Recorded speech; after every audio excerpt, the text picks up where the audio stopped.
ઘણી બધી રાસાયણિક પ્રક્રિયાઓ આપણી આસપાસ થતી હોય છે. મેં તમને યાદી બનાવવાનું પણ કહ્યું હતું. કેવા પ્રકારની પ્રક્રિયાઓ હોય છે? તો ઉનાળાની અંદર ઓરડાના તાપમાને મૂકેલું દૂધ હોય તો એ બગડી જાય છે. લોખંડની વસ્તુઓ જેવી કે તવો હોય, તપેલા હોય, ખીલા હોય, એને જો ભેજવાળા વાતાવરણમાં રાખીએ તો એના ઉપર કાટ લાગે છે. આ ઉપરાંત દ્રાક્ષ છે, એ દ્રાક્ષનું આથવણ થવું એ પણ એક રાસાયણિક પ્રક્રિયા છે અને આ રાસાયણિક પ્રક્રિયા દરમિયાન દ્રાક્ષમાંથી ઇથેનોલ મળે છે.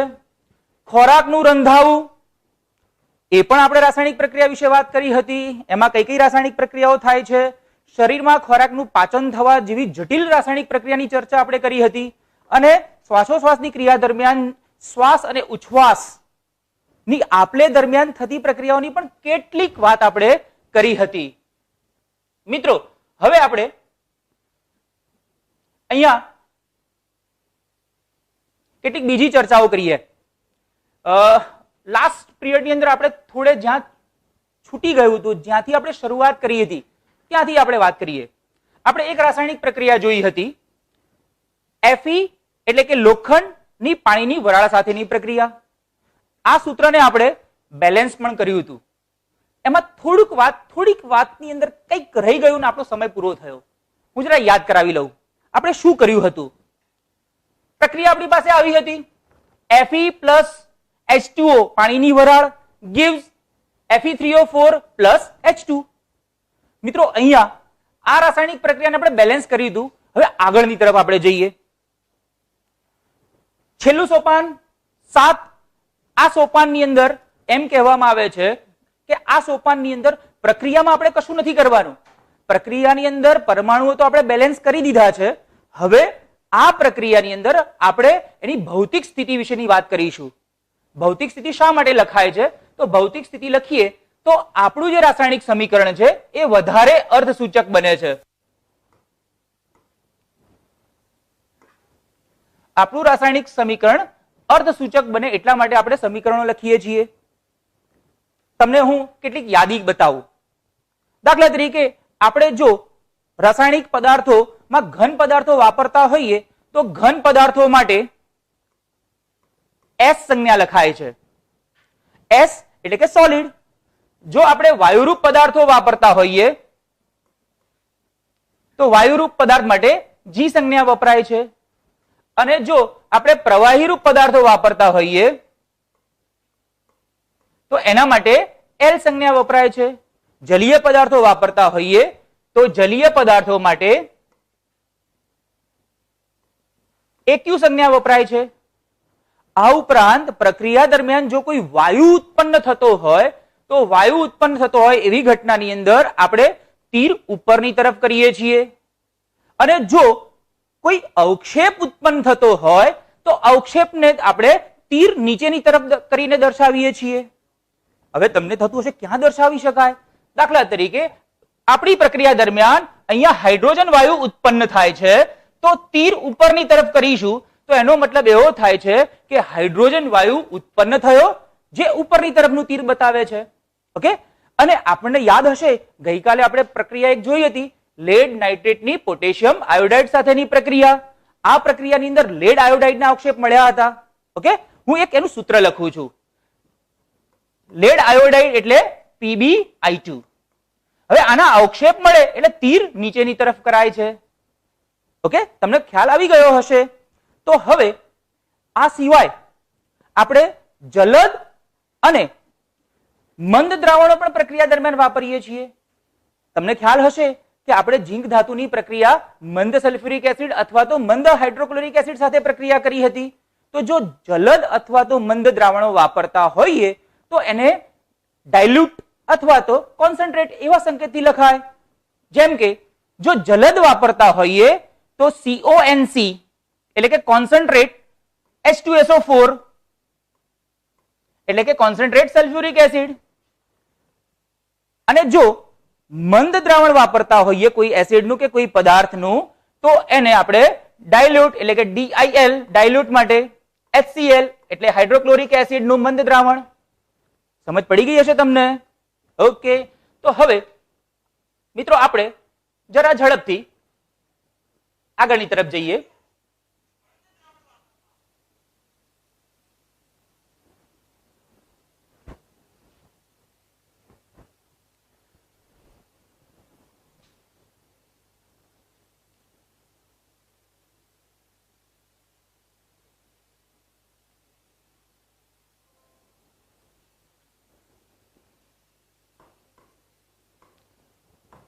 સિસ્ટમ હેંગ.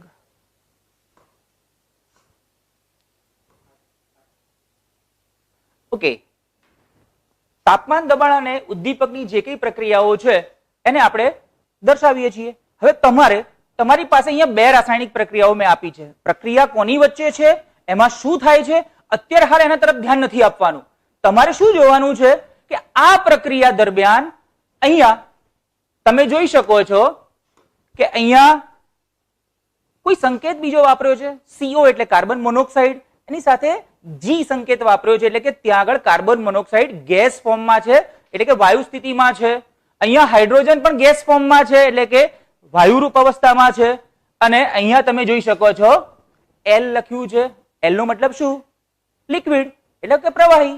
તો એ સિવાય આ બંને પ્રક્રિયાની અંદર તમે એક વિશેષ વસ્તુ જોઈ શકો છો કે અહીંયા તીર ઉપર કંઈક લખ્યું છે. તો આ તીર ઉપર જે લખ્યું છે એ પ્રક્રિયાની પરિસ્થિતિ સૂચવે છે. તો જ્યારે પણ રાસાયણિક પ્રક્રિયા દર્શાવતા હોઈએ ત્યારે એને સંતુલિત કર્યા પછી આપણે એને વધારે અર્થસૂચક કરવા માટે G, L કે એવી સંજ્ઞાઓ તો દર્શાવીએ છીએ, સાથે સાથે આપણે તીર ઉપર કેટલીક પરિસ્થિતિઓ જેવી કે તાપમાન, દબાણ અને ઉદ્દીપક જેવી પરિસ્થિતિઓ દર્શાવીએ છીએ. જેમ કે આપણે અહીંયા આપણે આ પ્રક્રિયા વિશે તો ખ્યાલ છે જ, પ્રકાશ સંશ્લેષણની પ્રક્રિયા. લીલી વનસ્પતિ સૂર્યપ્રકાશની હાજરીમાં ક્લોરોફિલની મદદથી કાર્બન ડાયોક્સાઇડ અને હાઇડ્રોજન પાણી વચ્ચેની પ્રક્રિયા કરી અને ગ્લુકોઝ બનાવે છે. આ પ્રક્રિયા, આમાં પ્રક્રિયા પરિસ્થિતિ તમે જુઓ, સૂર્યપ્રકાશ અને ક્લોરોફિલની હાજરીમાં પ્રક્રિયા થાય છે. ઓકે, હવે અહીંયા થોડીક ચર્ચા હું તમારી પાસે કરીશ કે અહીંયા આપણે એક સિમ્યુલેશનને જોઈશું. આપણે રાસાયણિક પ્રક્રિયાને સંતુલિત કરી નાખી. હવે થોડીક એને શીખવા માટે એક બીજું ઉદાહરણ લઈએ. અત્યાર સુધી આપણે સોપાનોથી રાસાયણિક પ્રક્રિયાને સંતુલિત કરી. હવે એને સીધી કેવી રીતે કરી શકાય?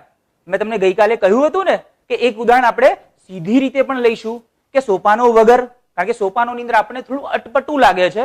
કઈ વાંધો નહીં, આપણે એક ઉદાહરણ જોઈએ. અહીંયા આ ઉદાહરણ છે એ એમોનિયા વાયુ બનવાની પ્રક્રિયા. હેબર વિધિ વિશે કદાચ તમે સાંભળ્યું હશે, નહીં સાંભળ્યું હોય તો આપણા પાઠ્યપુસ્તકની અંદર આગળના પ્રકરણની અંદર એ હેબર વિધિ આવશે. તો આપણે એ હેબર વિધિનું સંતુલન કરીએ. તો અહીંયા આ પ્રક્રિયા શું સૂચવે છે? તો આ પ્રક્રિયાની અંદર નાઇટ્રોજન વાયુ અને હાઇડ્રોજન વાયુ વચ્ચે રાસાયણિક પ્રક્રિયા ચોક્કસ તાપમાન, દબાણ અને ઉદ્દીપકની હાજરીમાં થાય છે. અહીંયા કયું તાપમાન, કેટલું દબાણ અને કયો ઉદ્દીપક, અત્યારે હાલ આપણા માટે આ સ્થાને એની ચર્ચા કરવી અત્યારે હાલ જરૂર નથી, એટલે આપણે અત્યારે હાલ એ વાતને સ્કીપ કરી દઈએ છીએ. તો એમાંથી નાઇટ્રોજન અને હાઇડ્રોજન માંથી એમોનિયા વાયુ બને છે. ચલો હવે આપણે આ પ્રક્રિયાને સંતુલિત કરીએ. હવે આ પ્રક્રિયાને સંતુલિત કરવા માટે અહીંયા મેં 0 પરમાણુ, અહીંયા અણુના સ્વરૂપમાં નાઇટ્રોજન છે એટલે 0 અણુ નાઇટ્રોજનના લીધા છે. જો 0 અણુ લઈએ તો પ્રક્રિયા થાય ના થાય, એટલે આપણે દરેકના એક અણુ તો લઈ લઈએ. પછી જોઈએ બેલેન્સ કેવી રીતે થાય. તો જો નાઇટ્રોજન નો એક અણુ, ઓક્સિજનનો એક, હાઇડ્રોજનનો એક અણુ અને એમોનિયાનો એક અણુ, આપણે એક અણુ લઈ લીધા. હવે બેલેન્સ કરવાનું છે. તો બેલેન્સ કરવા માટે પ્રક્રિયકોની બાજુ અને નિપજોની બાજુ બધા જ પરમાણુની સંખ્યા સરખી થવી જોઈએ. સામાન્ય રીતે મિત્રો વધુ પરમાણુઓ હોય ત્યાંથી આપણે બેલેન્સ કરવાની શરૂઆત કરીએ છીએ. અને નોર્મલી તમે ચેક કરો ને તો લગભગ કહું છું શબ્દ, એનો મતલબ તમે થંબ રૂલ ના કરતા. ઘણી પ્રક્રિયાઓમાં એ હોતું પણ નથી, પણ મોટા ભાગે હાઇડ્રોજન અને ઓક્સિજનના પરમાણુ વધારે હોય. આ સર્વસામાન્ય તારણ કાઢ્યું છે. કોઈ પ્રક્રિયામાં એ બંને ના પણ હોય. ઓકે, તો હવે અહીંયા હાઇડ્રોજન છે એને આપણે બેલેન્સ કરીએ. તો હાઇડ્રોજનના અહીંયા 3 પરમાણુ છે, અહીંયા 2 પરમાણુ છે. બેલેન્સ કરવું થોડું અઘરું પડે છે. તો એના કરતા જો નાઇટ્રોજન અહીંયા 2 છે અને નાઇટ્રોજન અહીંયા 1 છે તો એને બેલેન્સ કરીએ તો જોઈએ શું થાય છે. કારણ કે આપણી વિધિ તો trial and error, heat and trial, એટલે કે આપણી આ પદ્ધતિમાં આપણે આવું જ કંઈક કરવાનું છે. તો અહીંયા આપણે 2 વડે ગુણીએ, સહગુણક 2 મૂકીએ તો નાઇટ્રોજનના 2 પરમાણુ, ઓકે, તો નાઇટ્રોજનના 2 પરમાણુ પ્રક્રિયક બાજુ, નિપજ બાજુ બેલેન્સ થઈ ગયું નાઇટ્રોજનનું. પણ હાઇડ્રોજનની અંદર જોઈએ તો હાઇડ્રોજનના અહીંયા 3 હતા, આગળ 2 સહગુણક એટલે 3 દુ 6, પણ પ્રક્રિયક બાજુ તો 2 જ છે. તો પ્રક્રિયક બાજુ 2 જો હાઇડ્રોજન હોય તો એને બેલેન્સ કરવું હોય તો શું કરવું પડે? ઓકે, 2 ને આપણે શું કરવું પડે? યાદ હશે તમને કદાચ, 2 ને 3 વડે ગુણવું પડે. તો અહીંયા 2 ને આપણે 3 વડે ગુણીએ તો આપણી પ્રક્રિયા બેલેન્સમાં આવી ગઈ. ઓકે, હવે બેલેન્સ શબ્દ વાપરીએ છીએ ત્યારે તમને પાછું એવું થતું છે આ કેવું બેલેન્સ? તો ઝડપથી આપણે પેલો બેલેન્સ શબ્દ આવીએ એટલે ત્રાજવું યાદ આવે આપણને. તો ત્રાજવાનું એક ઉદાહરણ જોઈ લઈએ. ચલો હવે ત્રાજવા ઉપર આ પ્રક્રિયા મેં દર્શાવી તો બેલેન્સ થઈ ગયું. આપણે એક બીજી પ્રક્રિયા જે બિલકુલ હું હમણાં જ તમને ભણાવવાનો છું એને એડવાન્સ ની અંદર બેલેન્સ કરી લઈએ. ઓકે, પ્રક્રિયા છે પાણીનું વિઘટન. પાણીનું આપણે અલગ અલગ રીતે વિઘટન કરીએ છીએ એવી પ્રક્રિયા. મતલબ પાણી શેમાંથી બને છે? હાઇડ્રોજન અને ઓક્સિજન વાયુમાંથી.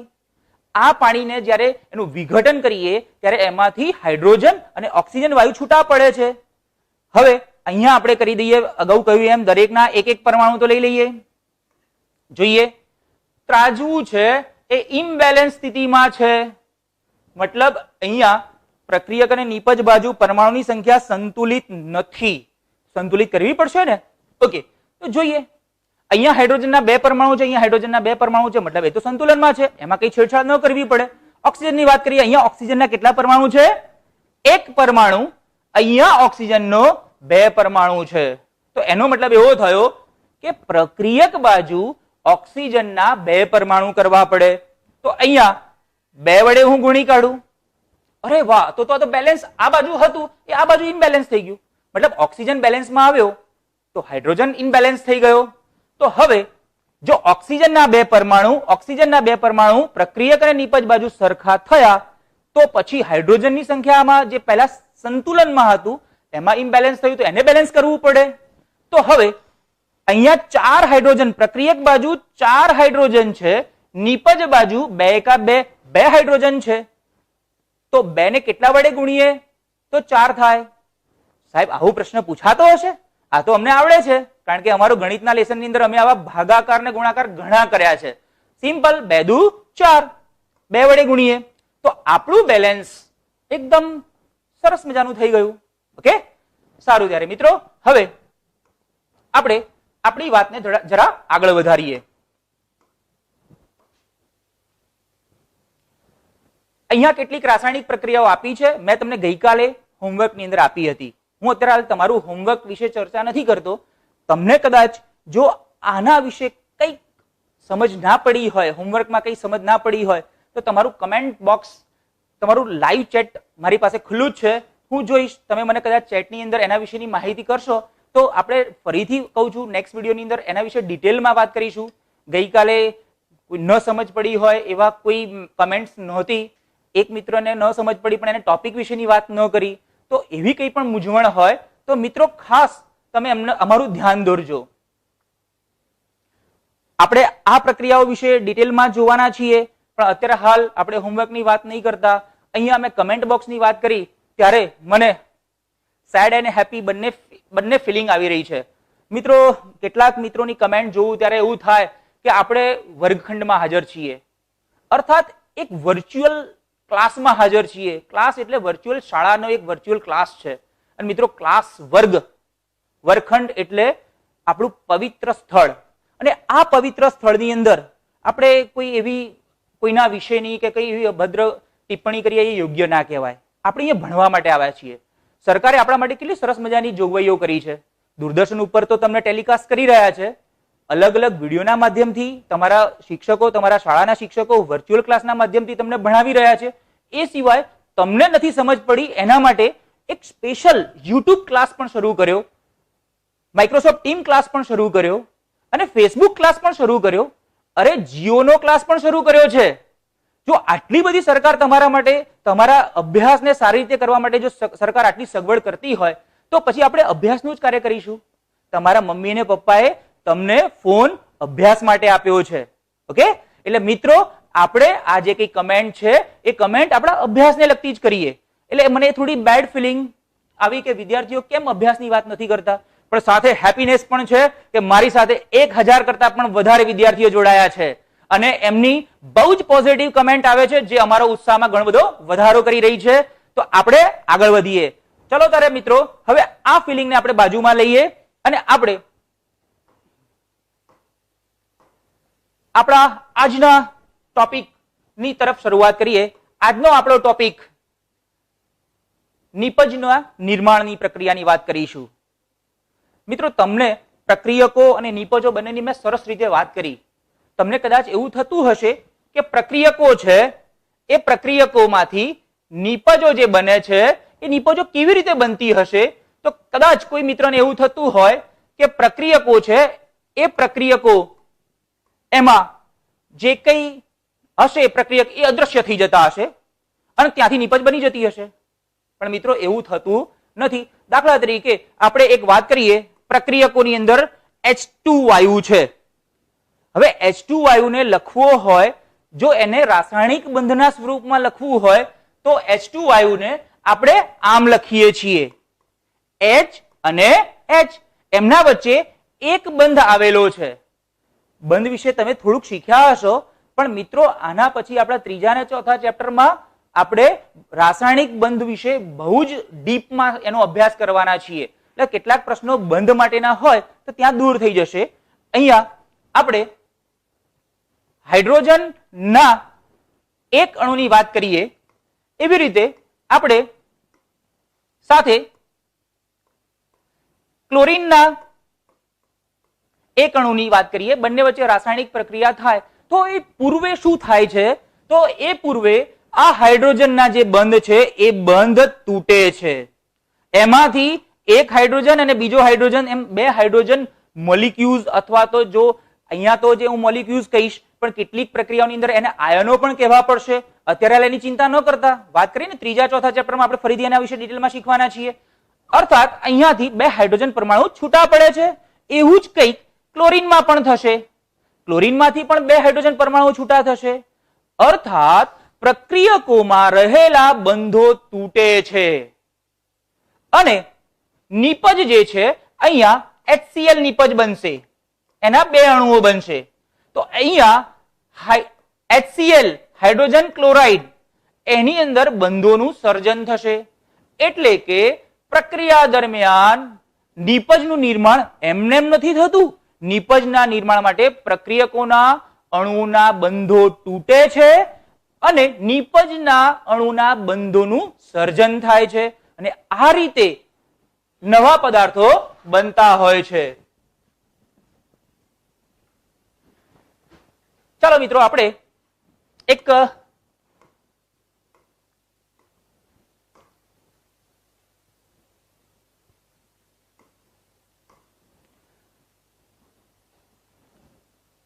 વર્ચ્યુઅલ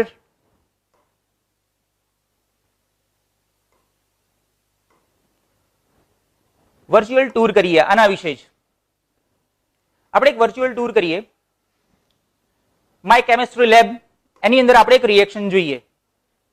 મિત્રો, મેં હમણાં તમને જે પ્રક્રિયાની વાત કરી એ પ્રક્રિયામાં કંઈક આવું થાય. આપણી પાસે ક્લોરીનના બે પરમાણુઓ છે.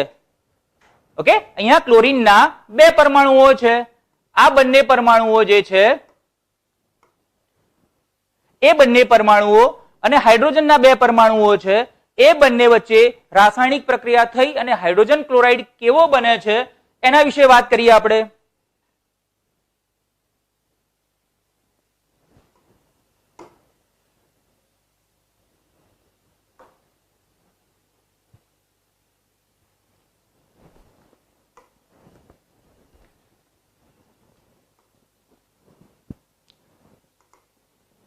તો અહીંયા આપણે જોઈ શકીએ છીએ કે અહીંયા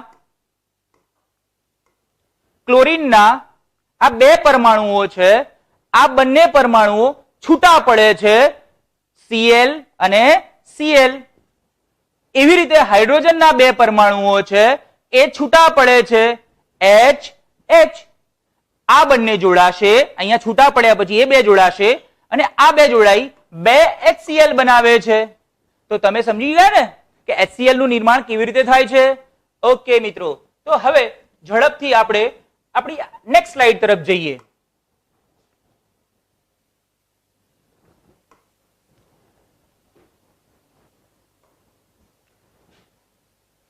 આપણે હવે જો પ્રક્રિયક કેવી રીતે બને છે, નિપજ કેવી રીતે બને છે, તો પછી એ પ્રક્રિયકો પ્રક્રિયા અલગ અલગ રીતે કરી અને અલગ અલગ નિપજો આપશે. એના પણ કેટલાક પ્રકાર છે. આપણે આપણા અભ્યાસક્રમની અંદર સંયોગીકરણની પ્રક્રિયા, વિઘટનની પ્રક્રિયા, વિસ્થાપનની પ્રક્રિયા, દ્વિવિસ્થાપનની પ્રક્રિયા, ઓક્સિડેશન અને રિડક્શનની પ્રક્રિયાઓ વિશે અભ્યાસ કરવાના છીએ. ઓકે, પણ અત્યારે હાલ શરૂઆત કરીએ આપણે સંયોગીકરણની પ્રક્રિયા. સંયોગીકરણની પ્રક્રિયાની અંદર સિમ્પલ જ છે સંયોગીકરણ ભેગું કરવું.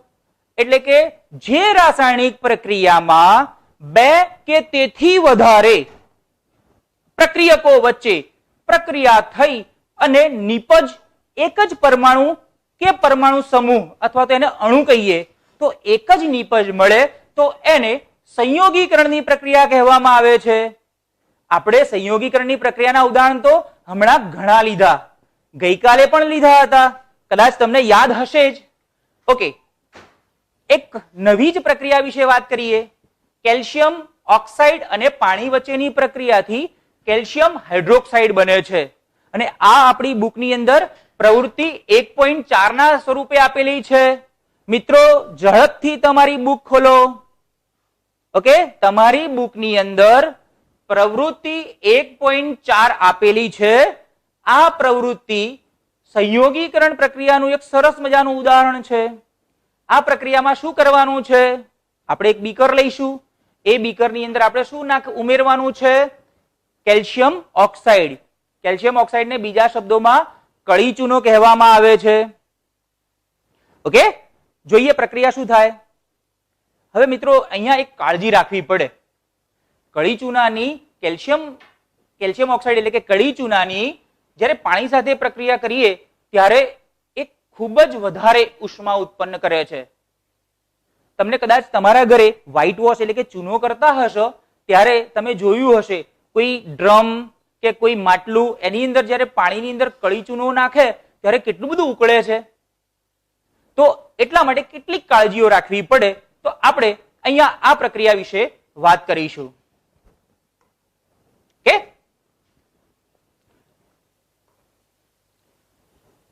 એક વિડિયો જોઈએ. આ પ્રક્રિયામાં શું થતું હોય છે એની કેટલી ગંભીરતા પણ તમને ખ્યાલ આવે. એક વિડિયો જોઈએ કેલ્શિયમ ઓક્સાઇડની H2O સાથેની પ્રક્રિયા. એક પાત્રની અંદર પાણી લીધેલું છે. અહીંયા આપણે જોઈ શકીએ છીએ કે એ પાત્રની અંદર જેવું આપણે કેલ્શિયમ ઓક્સાઇડ નાખ્યું ત્યાં જ રિએક્શન થવા લાગી. તમને દેખાઈ રહ્યું છે કે અહીંયા પાણી તરત જ ઉકળવા લાગ્યું. પાણી તરત ઉકળે છે એનો મતલબ શું થયો કે અહીંયા કોઈ પ્રક્રિયા થઈ અને એ પ્રક્રિયાના અંતે કેલ્શિયમ ઓક્સાઇડ બને છે. ઓકે, હજી પણ તમે જુઓ વધારે ને વધારે ઉષ્મા ઉત્પન્ન થતી જશે અને એમાંથી કેલ્શિયમ હાઇડ્રોક્સાઇડ, કઈ વાંધો નહીં. આપણે હવે એક બીકરની અંદર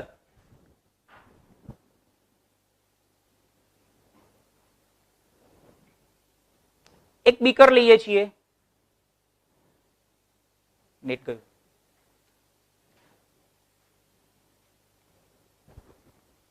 નેટ ગયું. ઓકે, આપણી પાસે એક બીકર છે. આ બીકરની અંદર મેં પહેલાથી પાણી રાખ્યું છે અને મારી પાસે એક ચૂનાનો પથ્થર અથવા તો કેલ્શિયમ ઓક્સાઇડ છે.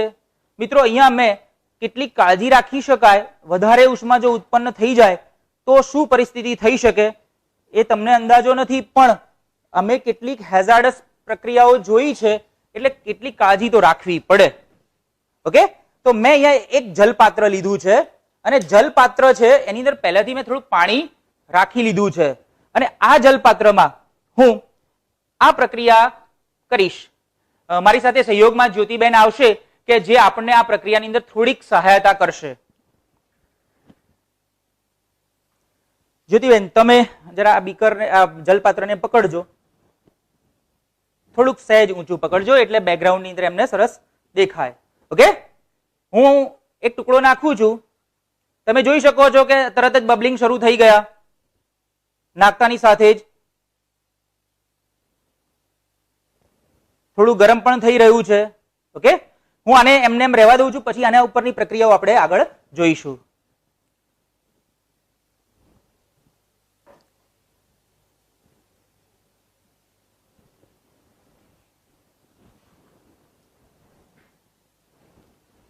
ઓકે મિત્રો, ફરીથી આપણે આપણા બોર્ડ ઉપર પરત આવી જઈએ પ્રવૃત્તિ કર્યા પછી. હવે અહીંયા આ જે પ્રક્રિયા છે એ પ્રક્રિયાને આપણે લખી લઈએ.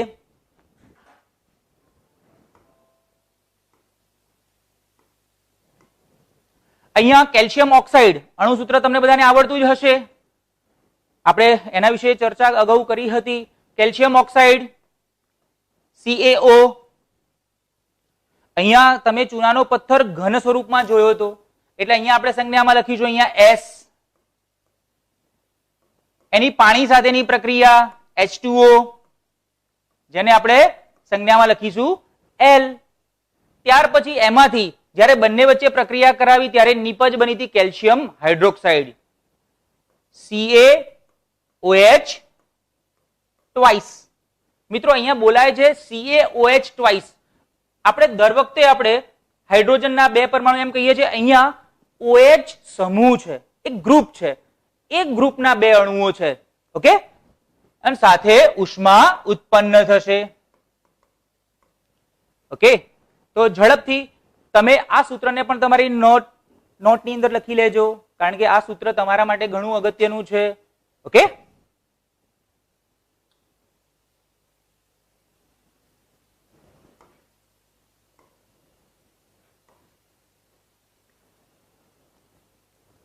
આ પ્રક્રિયાનો સાર શું? આ પ્રક્રિયાનો સાર એવો જ કે કેલ્શિયમ ઓક્સાઇડની પાણી સાથે પ્રક્રિયા કરવામાં આવે ત્યારે એમાંથી નિપજ કેલ્શિયમ હાઇડ્રોક્સાઇડ અને ઉષ્મા ઉત્પન્ન થાય છે.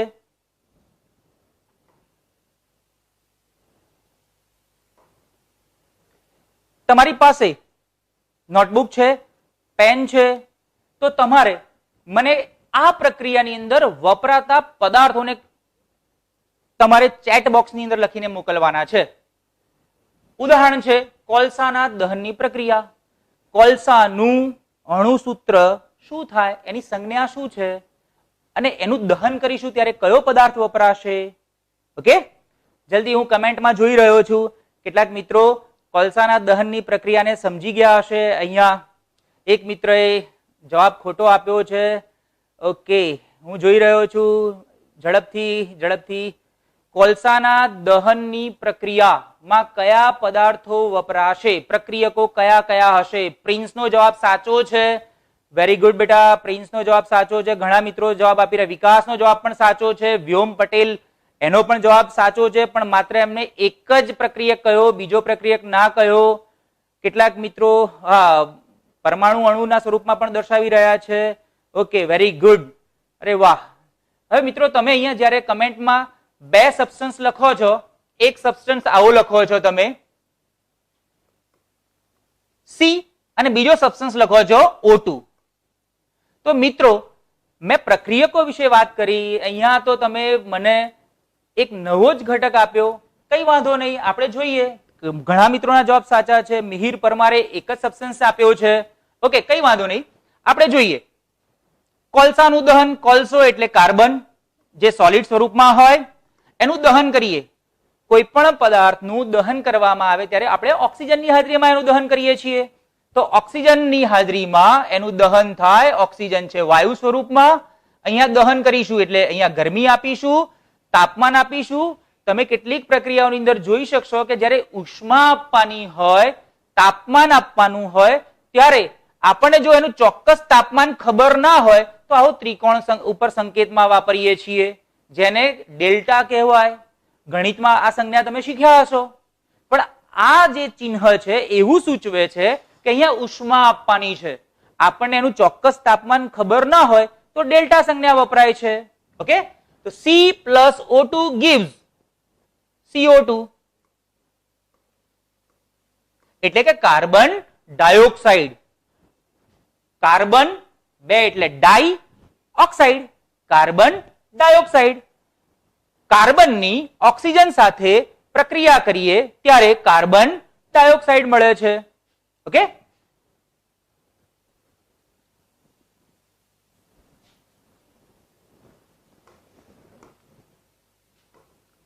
બીજું એક ઉદાહરણ પાણીના નિર્માણની પ્રક્રિયા.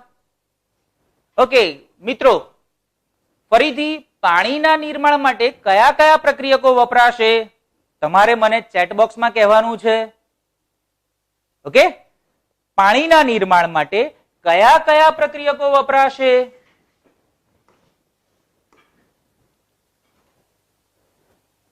પાણીના નિર્માણ માટે કયા કયા પ્રક્રિયકો વપરાશે? વાહ, સરસ. કોઈએ પાણીનું અણુસૂત્ર લખ્યું છે? Very good. અહીંયા કેટલાક ટીચર્સ પણ જોડાયા હોય એવો આનંદ થયો કે વિદ્યાર્થીઓની સાથે અત્યારે હાલ આપણી વચ્ચે કેટલાક ટીચર્સ પણ જોડાયા છે. ખૂબ સારી વાત છે કે શિક્ષકો પણ જોડાઈ રહ્યા છે અને સાથે સાથે શિક્ષકો એમના વર્ગના જે વિદ્યાર્થીઓ છે ત્યાં સુધી આ મેસેજ પહોંચાડી રહ્યા છે. મિત્રો, સરસ મજાના પ્લેટફોર્મ પર આપણે જયારે ભણી રહ્યા છીએ ત્યારે વિદ્યાને વહેંચવાથી વધે છે. એટલે વિદ્યાને વહેંચીશું કેવી રીતે? શેર કરીને. ઓકે, તો તમે આ વિડીયોની લિંક તમારા જેટલા પણ ગ્રુપની અંદર, તમારા મિત્ર વર્તુળની અંદર, તમારા ક્લાસરૂમની અંદર જે કોઈ મિત્રો ભણતા હોય એમને મોકલો. શિક્ષકશ્રીઓને વિનંતી કે તમારા વર્ગનો એક પણ વિદ્યાર્થી આવા સરસ મજાના એજ્યુકેશનથી વંચિત ના રહી જાય એનું ધ્યાન રાખશો. આની લિંક દરેકને શેર કરીશું. મિત્રો, પાણીના નિર્માણની પ્રક્રિયાની અંદર ઘણા બધા મિત્રોએ સરસ રીતે જવાબ આપ્યો છે. Very good. તો પાણીના નિર્માણ માટે વપરાય છે હાઇડ્રોજન વાયુ, ઓક્સિજન વાયુ. બંને વચ્ચે પ્રક્રિયા થાય ત્યારે એમાંથી H2O બને છે. H2O જો અહીંયા ઊંચા તાપમાને કર્યું હોય તો ગેસ ફોર્મમાં હોય અને કુદરતી પ્રક્રિયા બહુ જ ધીમા દરે થતી પ્રક્રિયામાં હોય તો અહીંયા લિક્વિડ ફોર્મમાં હોય. કુદરતમાં આ પ્રક્રિયા થાય છે પણ બહુ જ ધીમો દર છે. નહીતર તો હાઇડ્રોજન અને ઓક્સિજન તરત અત્યારે હાલ વાતાવરણમાં છે જ ક્યાંક ને ક્યાંક, તરત પ્રક્રિયાથી પાણી ન બની જાય. પણ એનો દર, પ્રક્રિયા દર બહુ જ ધીમો છે, વર્ષો લાગે છે એના માટે. એટલા માટે આપણે અત્યારે હાલ એની ચર્ચા અહીંયા કરીશું નહીં. ચલો ઝડપથી મિત્રો આપણે નેક્સ્ટ સ્લાઇડ તરફ જઈએ.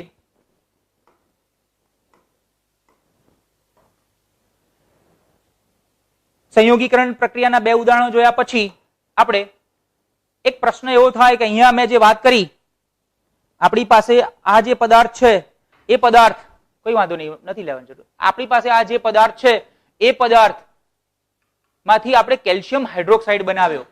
ઓકે, મેં તમને ધોળવાની વાત પણ કરી.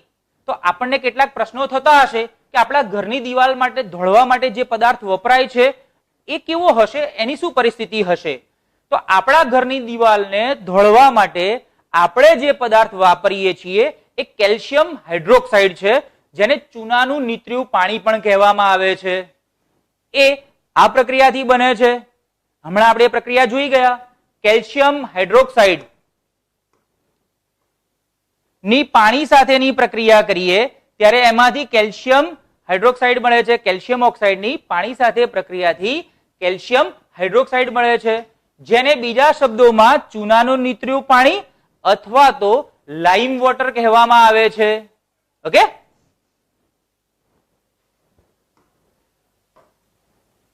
હવે તમને એવું થાય કે ચૂનાનું નીતરું પાણી તો અહીંયા ઉપર તમે જોઈ શકો છો, ટ્રાન્સપરન્ટ છે, આરપાર દેખી શકાય એવું છે. તો અમારા ઘરે દિવાલ તો સફેદ થઈ જાય છે.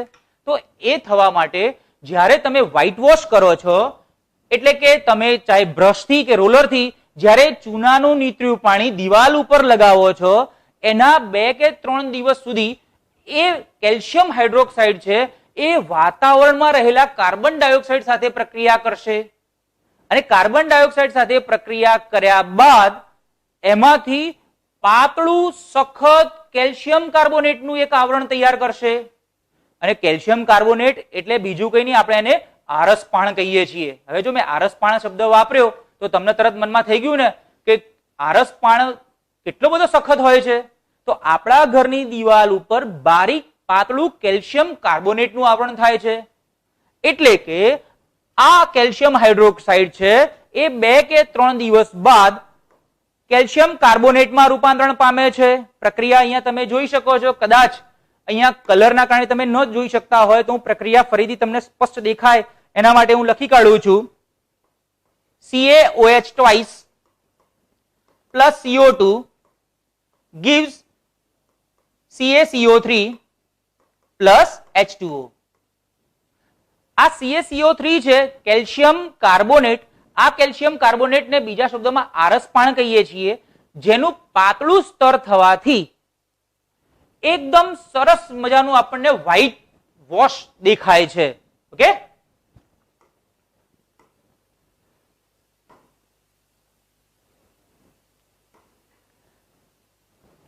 પ્રક્રિયા આપણે જોઈ, લખ્યું પણ ખરું કે કેલ્શિયમ હાઇડ્રોક્સાઇડની પાણી સાથે પ્રક્રિયા કરવાથી કેલ્શિયમ હાઇડ્રોક્સાઇડ બને છે અને ઉષ્મા ઉત્પન્ન થાય છે. તો આ જે પ્રક્રિયા છે એ પ્રક્રિયા દરમિયાન ઉષ્મા ઉત્પન્ન થઈ.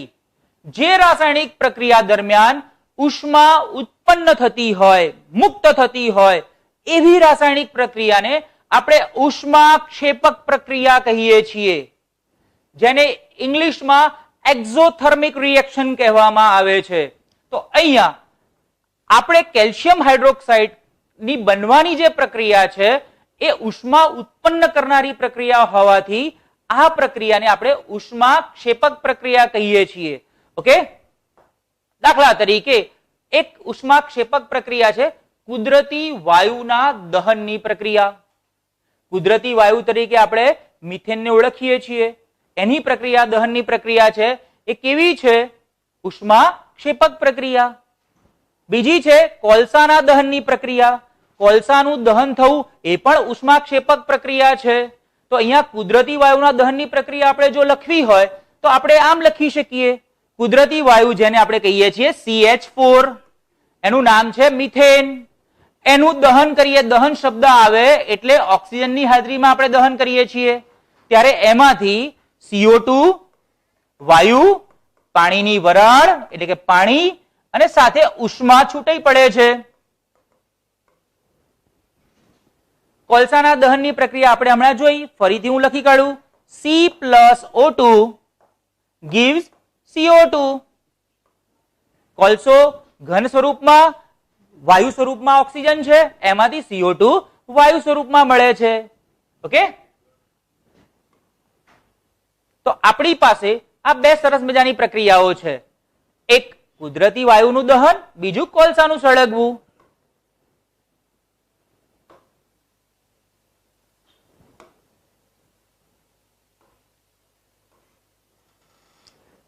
બીજી એક પ્રક્રિયા જે ઉષ્માક્ષેપક પ્રક્રિયા છે. તમને પ્રશ્ન થાય કે ઉષ્મા ઉત્પન્ન થાય છે અને એ પણ આપણા શરીરમાં. મિત્રો, આપણા શરીરમાં થતી એક પ્રક્રિયા જેનું નામ છે શ્વસન. હવે શ્વસન શબ્દ આવે એટલે આપણે થાય,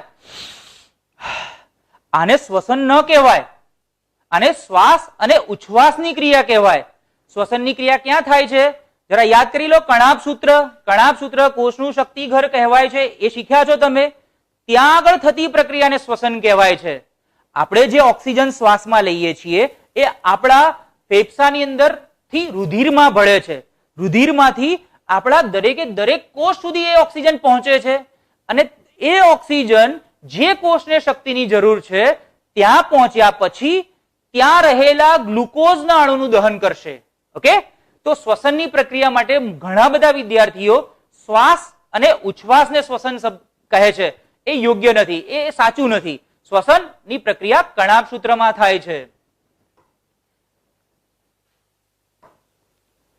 આપણે જીવન જીવવા માટે શક્તિની જરૂર પડે, ઉર્જાની જરૂર પડે છે, અને આપણે ઉર્જા આપણા ખોરાકમાંથી લઈએ છીએ. આપણે રોજ સરસ બેલેન્સ, સંતુલિત આહાર લઈએ તો આપણને સારો ખોરાક લઈએ તો આપણને સારી ઉર્જા પણ મળી રહે. અને એ જે ખોરાક લીધો છે એ ખોરાકનું પાચન થાય. પાચનની પ્રક્રિયા દરમિયાન જટિલ પદાર્થનું સરળ પદાર્થમાં રૂપાંતરણ થતું હોય છે. દાખલા તરીકે ભાત, બટાકા, બ્રેડ વગેરે ખાઈએ તો ભાત, બટાકા, બ્રેડ ની અંદર કાર્બોહાઈડ્રેટ, જેને ગુજરાતીમાં કાર્બોદિત પદાર્થો કહેવામાં આવે છે, એની અંદર આવેલા હોય, જેનો આપણે ખોરાકમાં ઉપયોગ કરીએ તો એનું પાચન થઈ અને ગ્લુકોઝ ઉદ્ભવે છે.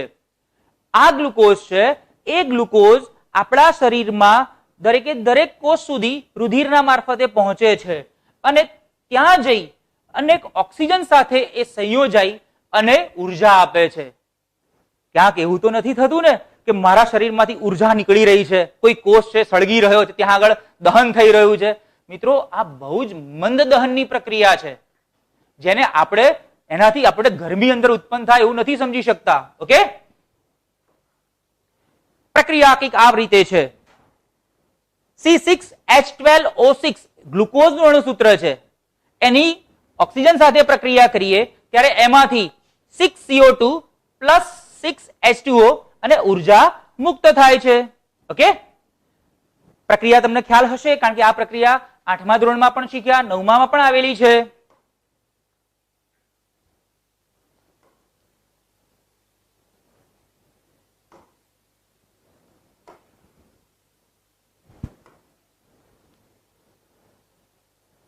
ચલો તમારા માટે એક સરસ મજાની પ્રક્રિયા પૂર્ણ કરો.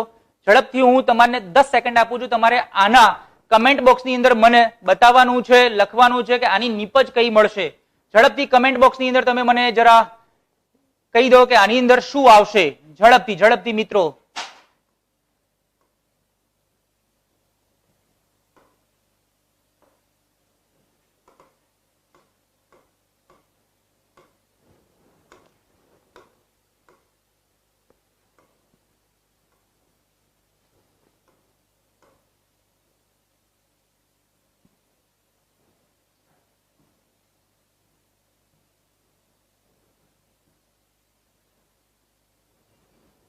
ચલો ઝડપથી સેકન્ડ ચાલુ છે. મારે માત્ર 5 સેકન્ડની અંદર જવાબ હવે જોઈશે.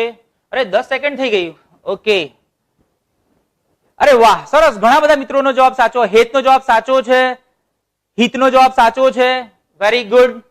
અહીંયા નીપજ મળશે આપણને 2HCl. 2 કેમ લખ્યા? 2 આપણે આ સમીકરણને સંતુલિત કરવા માટે 2 લખ્યા. પ્રક્રિયક નીપજ બાજુ પરમાણુની સંખ્યા તમે ચેક કરી શકો છો.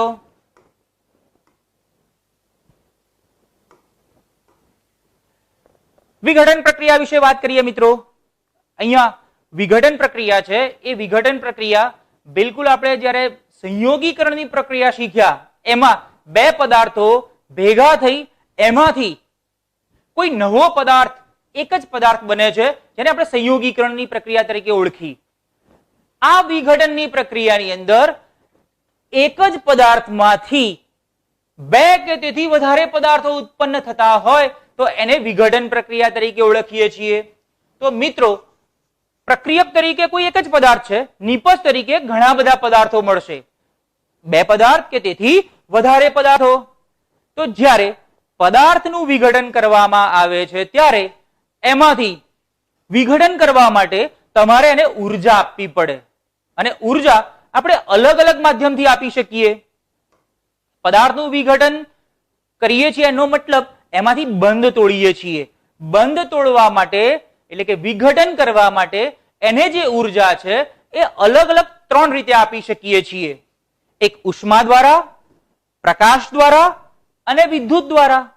તો આમ પદાર્થને તોડી એમાંથી નવા ઘટકો બનાવવા માટે પ્રકાશ, ઉષ્મા, પ્રકાશ અને વિદ્યુત દ્વારા એ પદાર્થોનું વિઘટન કરી શકીએ છીએ. ઓકે, તો મિત્રો હવે આપણે જરા આગળ જોઈએ. તમારા માટે આ પરીક્ષાની દ્રષ્ટિએ ઇમ્પોર્ટન્ટ તો છે હો, કારણ કે અહીંયા ઘણી વખતે પણ આની ચર્ચા થતી હોય છે. જરા તમારી ટેક્સ્ટ બુક છે એ ટેક્સ્ટ બુકને ઓપન કરો. તમારી ટેક્સ્ટ બુકની અંદર તમે જોશો કે આપણે પ્રવૃત્તિ શીખ્યા.